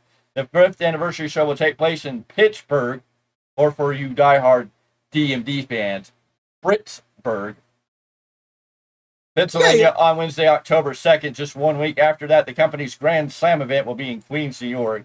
This year's Title Tuesday edition of Dynamite is set 1 week later on Tuesday, October 8th. So, you have the 5th anniversary show, you have the Grand Slam event in Queens, and then you have Title Tuesday all squished together. And of course, Title Tuesday, they're going to make a lot of jumps. They're going to go from Pittsburgh on October 2nd, just 1 week after the Grand Slam event in Queens, New York, and then they're going to jump all the way over to the West Coast when they go to Spokane, Washington for the October 8th show of Title Tuesday. This is all due to Major League Baseball playoffs on TBS. The episodes will act as the go-home show for Saturday's Wrestle Dreams in Tacoma, Washington on October 12th. Wrestle Dreams. Yay. Can't wait for that. Tony Khan, of course, in Paris, making a lot of things, and we are still waiting to see what is going to happen with the future. Of course, if you look at the advertisements for this show, Sports Strickland is showed in all these promos, but with no world title. Of course, Bryan Danielson's also showed in this with no world title. So, a lot of people are going to speculate and wonder. Yeah. So, how do you feel about AEW Dynamite show? We have Grand Slam followed by AEW's 5-year anniversary, followed by a title Tuesday. And they will all mean nothing. You can have all these special shows all you want.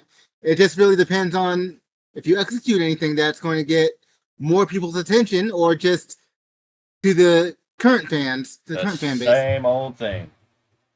Has anybody talked to Tony Khan? 600,000 that watches every week. Has anybody ever told Tony Khan what the definition of insanity is? I wonder. Right. Ladies and gentlemen, we talked about this a little bit earlier, but here's the breaking news. Finn Balor breaks silence after shocking betrayal at SummerSlam. So WrestleMania on the break. Anyway. Woo! Finn Balor has seen a lot of success during his time in WWE. He was the first Universal Champion, which is why he is ready to face anyone who steps up to the plate. However, he shocked fans in a big way as he betrayed Damian Priest at SummerSlam. In light of his actions, Finn Balor has now broken his silence on the matter. At the SummerSlam Premium Live event, Gunther faced Damian Priest for the WWE World Heavyweight Championship in a highly anticipated match. Finn Balor make his appearance at ringside midway through the bout to support Priest. But the match concluded with Priest delivering a razor's edge in the South of Heaven to Gunther, and as Priest went for the pin, Balor intervened by placing Gunther's foot over the rope. After seeing the replay, Priest tried to confront Balor, but Gunther stopped him. In response, Gunther put Priest in a sleeper hold, ultimately winning his first world title. Balor took to Twitter and broke the silence following his shocking betrayal as he made it clear he didn't regret his decision by stating that he woke up in a good mood after SummerSlam. Finn Balor took to Twitter this morning saying, "I woke up in a good mood." What does this mean for Judgment Day? Judgment Day has definitely imploded, with Dominic turning on Rhea Ripley in the same night that Finn Balor turns on Damian Priest. I don't think Judgment Day is gone. I think Judgment Day is seeing new leadership. It's Finn Balor will be the head of Judgment Day, along with J.D. McDonough, Carlito, Dominic Mysterio, and Liv Morgan, and I think it all fits real well. I think the way they maneuvered all these pieces, to switch Rhea and Damian out, move Liv Morgan in, and have Finn take over. I think it fits well. I think it's going to be a great Judgment Day. I think it tells a beautiful story. There's potential because you have Finn Balor as the main event star. However, Dom's on the rise, but he ain't going to be in the main event anytime soon. Maybe on a Raw, whatever. But I'm saying he's not main event talent yet. Liv is the world, the women's world champion. Mm-hmm. But JD and Carlito are still JD and Carlito. Come on now. Now, speaking of JD, Ren and Stimpy, homie. Wow, you want to throw that back. Speaking of JD, though, JD seemingly leads Judgment Day after WWE SummerSlam implosion. The Judgment Day dominated the WWE landscape from 2022 to the yearly half of this year, as every single member held championship gold at one point. However, the faction imploded at SummerSlam, and it now appears even JD McDonough has seemingly left the group. During the SummerSlam Premium Live event, a lot of shocking incidents took place that changed the landscape of WWE for good. Liv Morgan and Rhea, we saw Dom turn there, and of course, Balor turning on Priest. Following these shocking events, JD McDonough took to Instagram and uploaded a few photos of himself wearing a Judgment Day shirt as he tore it apart and stated that he never liked that shirt anyways, seemingly making it clear he was leaving Judgment Day. Is this a different story? Not necessarily leaving Judgment Day. More like leaving, because you got two people who are not in Judgment Day anymore. Yes. We're assuming. And he's ripping the Just shirt that had way their the stories names. have worked. He's ripping the shirt with the names on it, so. Yeah. That's kind of my point. It's like, never liked that version anyways. I think she's still a part of the overall group. Gentlemen, do you like Bloodsport? Haven't watched it, couldn't tell you. I hear great things about it. Would you like to see Gunther at Bloodsport? Ooh! I like to see Gunther anywhere, so. Well, speaking in an interview with Fightful, Gunther was asked whether he has any interest in returning to the world of Bloodsport And Gunther made it clear he does not have any desire to return to Bloodsport or compete in any Bloodsport event. The Ring Junior mentioned that while he enjoyed similar styles in the past, such as those seen in the Ambition Tournament and WXW and promotions like UWFI and Battle Arts, he feels that phase of his career is behind him. I quote, I did it before, and WXW always had the Ambition Tournament. I love that style. I watch UWFI a lot in Battle Arts. That is behind me now. Gunther has more important things to attend to as the new WWE World Heavyweight Champion. Therefore, his time with the concept of Bloodsport is clearly behind him, and WWE World title is what matters now. No, that's cool. Did I get you excited? Yeah, But we'll get MVP. Maybe. It would have been nice. Did I get you excited? Nice. Did I get you all revved up for something? Yeah. A little bit. Like a little bit. You want to talk about another buddy of ours, somebody we kind of like off and on? Shall we talk about one of the greatest mouths in professional wrestling, one of the greatest controversial mouths in professional wrestling, a man that you can listen to and you can love or hate him, doesn't matter. You want to talk about Mr. Good Old James E. Cornette. Corny, making news. Ooh-wee. Jim Cornette allegedly threatened to shoot on sight Brock Lesnar for inappropriate behavior with his wife. Brock Lesnar is viewed as an alpha male, and this is all coming from Ringside News. He's viewed as an alpha male of our species, and it's not hard to see why. But he has landed himself in trouble quite a few times over the years. In fact, Jim Cornette once threatened to shoot Brock Lesnar for misbehaving with Corny's wife. The Beast Incarnate made his debut at Ohio Valley Wrestling in 2000 and honed his craft for a couple of years before debuting on the main roster in 2002. Excuse me. That's so long ago. 20 years ago. Yeah. 22 years ago. Anywho. Mm-hmm. Before his main roster debut, though, Lesnar would show off his rebellious side by getting tattoos without permission.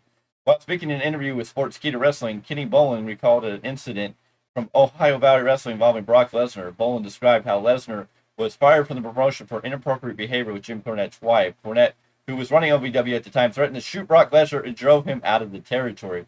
Despite this, WWE quickly hired Lesnar and made him the world champion within a few months, which surprised both Cornette and Bolin. Bolin noted the irony is WWE's decision, as Cornette's reaction had been one of disbelief that Lesnar could transition from such a scandal to becoming a top champion.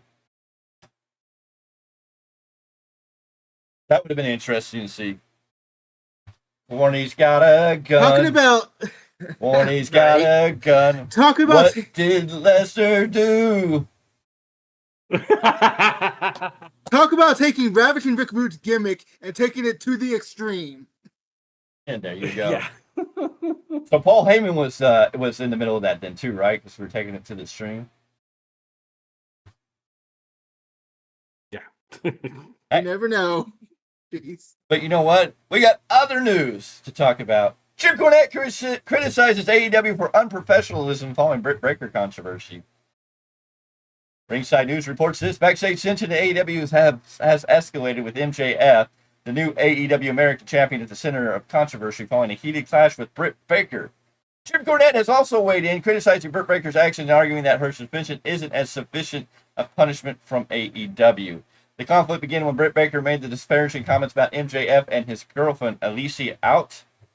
In the women's locker room, in the women's locker room, these remarks were passed on to MJF by Atut, sparking a series of confrontations involving MJF, Britt Baker, and Atut. Will Ospreay also became involved, discussing escalating tensions with Baker herself. The situation intensified when MJF, overwhelmed with frustration, punched backstage walls. Despite a brief suspension from Britt Baker following an HR investigation, she has remained active on television. While speaking on the Jim Cornette's YouTube channel, Jim Cornette commented on Britt Baker's suspension and fine situation, pointing out that AEW is bringing her back for the big match on Wednesday, a big match at Wembley, despite the 2-week suspension. He noted that the suspension is not without pay, meaning she will still earn her salary while staying home, which makes the suspension less impactful. He also highlighted that Baker's wrestling infrequently, so the fine might be a concern, but the suspension might not be as significant since she gets time off with pay. Cornette went on to say this, and I quote, "That's the thing. They're bringing her back for Wembley because it's a big match. So she's suspended for 2 weeks, but nobody said suspended without pay. So you get to stay home and make the same money as if you had gone. So what the hell? And she wrestles, 8 times a year to begin with? So the fine might be an issue, but I think the suspension, well, you can kind of look at it and go, well, that they fined me, but I get the next 2 weeks off to get my tan on, as she was seen at the beach. I'm just pulling numbers for even mathematics sakes. Her weekly salary is $7,000 a week, and if she gets fined $10,000, then she'll be making $4,000 for 2 weeks for doing nothing. So then, who's really being penalized here? Cornette then criticized Baker's wrestling skills, suggesting she isn't particularly good, but has been favored by Tony Khan and hasn't been the subject to the same repetitive and foolish task as the other wrestlers. Baker's long absence helped keep her from becoming tiresome, making her situation relatively favorable. Cornette advised that if he were in her position, he would keep quiet. She's getting by on. Cornette said this, and I quote, "She's getting by on. She ain't that good of a wrestler. She looks pretty good. And Tony Khan likes her. She's been here, or she's been there a while. They don't make her go out and do stupid things over and over like they do everybody else. She goes away for a long stretches where you don't get sick of her, and then she comes back. So she's pretty good position. If I were her, I would just keep my pie hole shut." Again, this is Saved by the Bell, not only on television, but in the locker room, behind the scenes. I've never seen anything like this in the wrestling promotions I've been in, where there were manipulations behind the scene and ill feelings among top major players in the company. It was usually over important stuff and done fairly well. It wasn't like a bunch of kids just ran in a recess because the teacher left the room. All this is if you're Tony Khan, and again, you're negotiating a TV deal, you have Wimbledon coming up right now, you need positive stories. You don't need stories about in-house drama. That's been the story of AEW from the beginning. It was suppressed for a while, and then once it started coming out, it never stopped. Even when Punk left, it never stopped. Are you happy about this getting out right now? Only if I intend to have Britt Baker and MJF lock the other person in the locker room at Wimbledon or backstage so we can catch it on security camera and show that. Otherwise, no, it's another example of a bunch of unprofessional dicks and minor children arguing, and personalities being allowed to run wild because Tony Khan doesn't have control over anything. And again, you're suspended, you're fine, and the first thing they do is, oh, hey, Uncle Dave, let me tell you what's happening here. It doesn't register because it's not a real punishment. Wrestlers do not feel punished when they are sent home and told not to take bumps and not to get on airplanes and not to take trips and not to have to go to work. Oh, by the way, you're going to get paid even if you're fine. You're coming out with anything of that during that pay period too. It's 2 weeks because she knows they can't leave her off of Wimbledon. Jim Cornette, as always, is controversial. He will always say something whether you like him or not. I think Britt Baker is serviceable. Is she the best? No, but I think she does good. Again, he's kind of right. We don't see a whole lot of her. Part of that's supposedly of injury, supposedly not. I never understand the storylines with it all, but I mean, not seeing her as so much maybe makes her a bigger star than some of the people. But again, the controversy of what really makes AEW bad is all the backstage stuff. And then when we already know on Dynamite, they're going to air the backstage footage with Nikki and Maddie, the Tampon Buckaroos, are going to air this footage and talk to you about it for the first time. And you're just kind of like, do we care? Do I really care about what squabble MJF, Alicia Atu, and Britt Baker had over that? It seems stupid. It's childish. Tony Khan needs to figure out how to run a company, because obviously he doesn't, because it's continuously always going on. It never ends. It's always somebody. There's just too much damn crap. And I don't know why people keep signing unless he's throwing out big money. The bottom line is, between the three of them, I'm talking about Britt Baker, MJF, and Alicia too, they need to figure it out. Now, in addition to being MJF's girlfriend, sorry about that, she's hired on to be an AEW interviewer. So they have to be professional around each other at some point. So whatever the issue is, really don't care what it is, to be honest. But they need to figure it out and go on. They should have figured it out, and it should have been left silent. I don't know why it broke main news. Somebody should be out here talking about this. But Jim Cornette brings up some valid points. If you're in a TV deal and you're making your cut and this stuff gets out, you're making your company look bad. And I still question why they don't have a new TV deal. Why is it taking so long? If Tony Khan is selling us how enthralled Warner Brothers Discovery is with AEW and just loves what they're doing, then why are we not getting it? Now, I know Mr. Clarke, I know the big public thing is that Tony Khan's trying to push Ring of Honor on them, and they may not want to sign Ring of Honor. I don't know, but obviously something's going on, and I'm going to wait, and it's going to kind of be a laughing day if AEW doesn't get a new TV deal with Warner Brothers Discovery. Because without Warner Brothers Discovery, where can AEW really go? Is there any big channels out there? WWE has NBC, Universal, USA, all that tied up. And now they're going to Netflix, so they got a good partnership there. I don't think Amazon would be willing to pay for AEW on their thing. Of course, we do see that AEW's past footage is getting on HBO Max. So there may be something with that. But, I mean, if they don't re-sign with Warner Brothers Discovery, tell me, no, it's up there. They actually have the old pay-per-views on HBO Max. I'll have to check that out. Yeah, you have to go on there. I've seen pictures of it. You're talking about when AEW was good, right? The good stuff? It's all pay-per-views. Anyways, I don't know what channel or I don't know where they can go with AEW that it's going to have the... I couldn't tell you. I mean,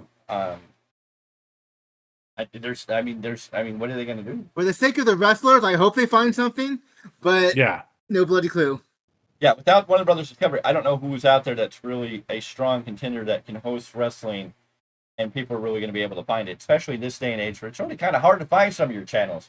You might have satellite, you might still have cable here and there, but a lot of people are turning to streaming services, and streaming services, people are paying for the channels they really, really want.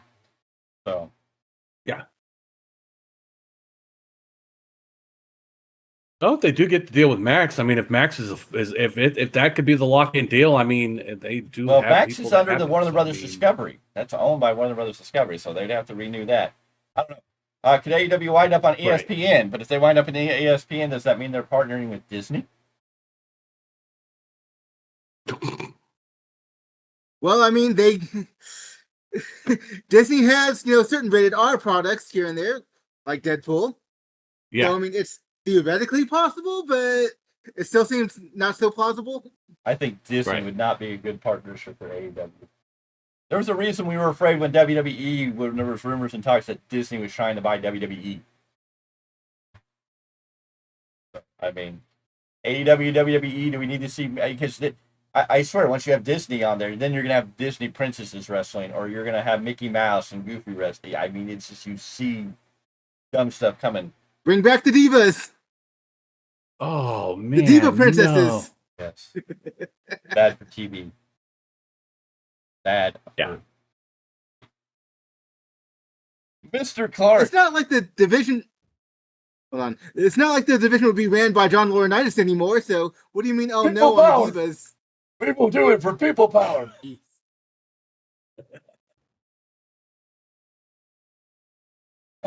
It's okay. I'm going to go start my own podcast. It's going to be People Power about the hour. And we're going to have great talks. This is People Power for everybody. Yeah, he does not know how to share power. And I will not poo-poo. I will not go poo-poo on my guest.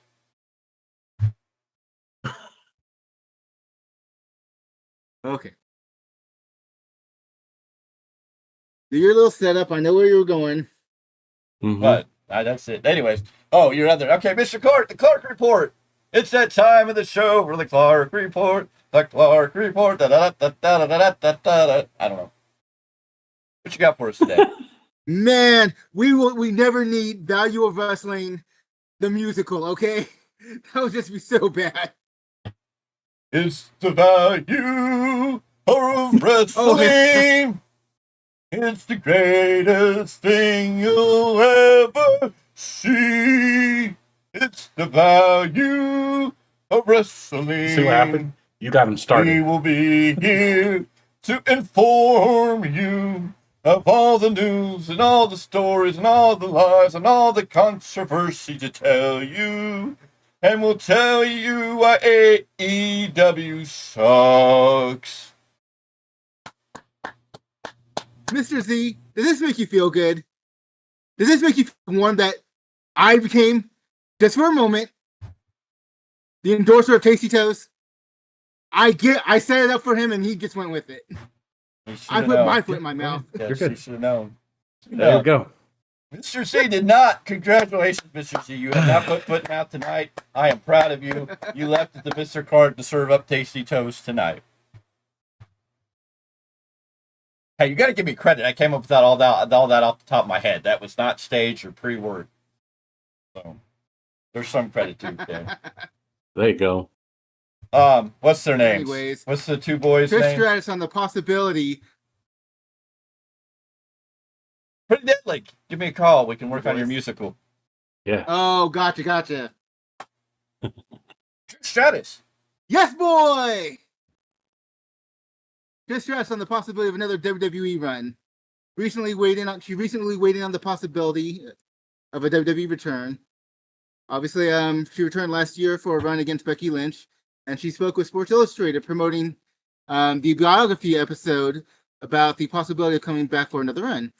Cody isn't the only one with an unfinished story, she said. I love being back as special guest in Toronto at Money in the Bank. And who knows, if I can still go, I'll still keep going. I'll never half-ass it. If fans are interested and it can influence another generation, then we'll see. Stratus, like as we said, last match was a loss to Lynch inside a steel cage at WWE Payback 2023. So the question obviously remains, would you want to see another? And she seems to be smart about it, by the way. Because her last one was a short run. It was, okay, here's the story. We're not just extending it for the sake of extending it. We run through the story, and then we're done. Would you want to see her do another run like that, where there's a specific story going on to put someone else over, or whether it's putting herself over, or whether it's putting an opponent over? But the idea is to have another great story for her. An obvious plan, if you will. Would you like to see that? I wouldn't be opposed to it, but I mean, it's okay. I mean, does she really need to? Yeah. I don't know. She's gonna come back. She's gonna do her thing. Be fun. But I don't know if I'm jumping up and down for it. Do you feel like her involvement with, say, Zoe Stark, did that help at all? Nope. In helping get Zoe over? No? Is Zoe over? She has her fan base. I'll put it Well, that way. I mean, she has her fan base, but is she over? Yeah. I mean, she's slotted with Shayna Baszler and Sonya Deville. So, I mean, in my eyes, my opinion, I don't see her as over. I don't see that she really elevated Zoe Starks anywhere. Right. All right, then moving on. Tommy Dreamer is a big believer in NXT stars Roxanne Perez and Thea Hale, labeling them as future champions on WWE's main roster. Dreamer recently spoke about the two who faced off at NXT Great American Bash Night 1 on an episode of Bustin' Open Radio. On the futures of both women. I think both women are going to be future WWE champions on the main roster, but not right now. Be happy where you're at, because you're being spotlighted. You're being utilized. I think right now, you're the best and safest where you're at because you're on top. And just wait for the timing to be right, because timing is everything in this business. I'm not worrying about the smaller statures. I don't look at height, because I look at AJ Lee, I look at Zelina Vega, I look at Mickie James. Between Mickie and AJ, those two women, where I can see Roxanne Perez being in that mode, I don't look at height with females being a bigger detraction. I look at opportunity and where they fit in as the bigger. Basically, he looks at opportunity. From what you've seen of Thea Hale and Roxanne Perez being the current NXT Women's Champion, do you feel they have potential to be main event stars on the main roster, given the time and seasoning? Yeah, I mean, I think Roxanne Perez has a lot of the right people backing her, too. Along with Cora Jade when she gets back. I think there's a lot of storyline there. But yeah, they're built right and the story's told, sure.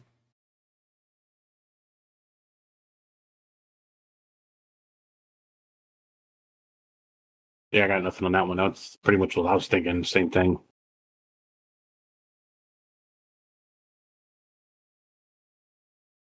And those were the 2 points that I thought that was interesting to bring up. That's the Clarke Report. I got to say it. Your boy's back, too.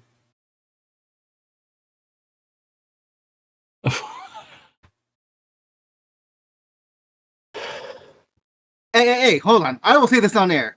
What is wrong with being attracted to Trish? Even today. I don't know.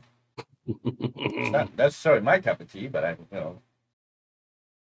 Yeah. Like, our commenter over here is trying to make it like it's a bad thing. I'm like, okay, and? I don't know. Hey, I have said, off air, I am the Jerry Lawler of this damn brand. And that's okay. Because I don't say anything that's going to get me in trouble.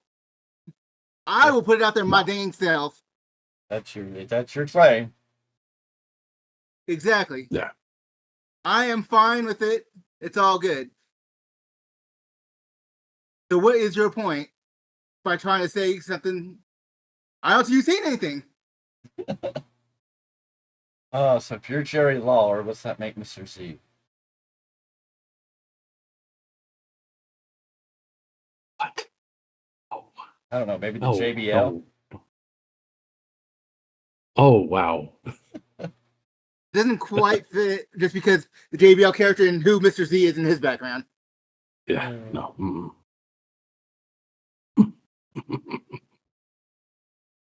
The murder. But then again, I can even argue against that. The murder grandpa. Dang. Nah, I could never do that. Never.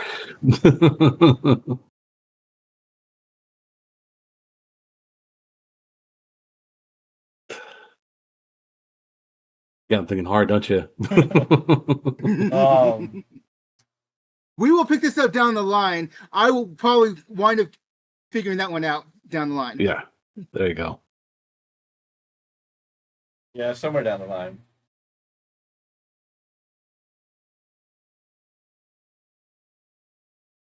And just for giggles, puppies. All right. Yeah. And the winner of the Tasty Toes Award for the night goes to Mr. Clarke. He's double dipped the feet in his mouth. Yay! Woohoo! Oh, okay. Your buddy says you're the Tony Khan, then, Mr. Z. Woof! At least give him Tony Schiavone. Dang. I got nothing on him right now. I can't. It's too late. It's too late. Anyways, I guess that's it. I guess we've kind of talked everything out. I don't know anything else. I don't see anything in the Twitterverse that is popping out as major No news. I know a lot will come out tomorrow as we see Monday Night Raw. Oh, for sure. Oh yeah. We're going to have to wait and see how it all works out. Lots to talk about tonight. Another week begins. Tomorrow will be Monday Night Raw. We'll be here with your Monday Night Raw post-show review to break it all down for you. Tuesdays on Patreon. You can see the New Japan Pro Wrestling Rebound podcast. It's on Patreon. All you got to do is sign up for the Patreon for free. It's $3.99. Free. Go do it. Go do it now. The link's in the description of this video below. Patreon. We need to boost the Patreon numbers. We need everybody who subscribed you to go over and join the Patreon. Make that a source because there's a lot of stuff that's going to go over there and a lot of stuff that's growing. Wednesdays on YouTube, of course, you get the New Japan Pro Wrestling Rebound podcast. Also coming along the next episode of Jane AI Bots. In Markdom We Trust. In Markdom We Trust. There we go. Yeah. And a lot of other videos come out during the week. And of course, Friday we'll be here with your SmackDown post-show review. And we'll be back next Sunday at 8 p.m. Pacific Daylight Time with your weekly Roundup podcast.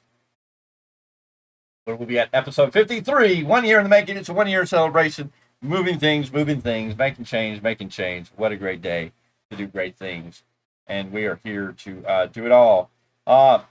So be aware, be alert. Anything can happen. But we're going to get out of here. We're going to say goodnight. We ran this as far as we could. I don't see anybody else talking in the chat. And we will see you all on the next one. Gentlemen, tell them goodnight. Good night, folks. Until the next episode. Until the next episode.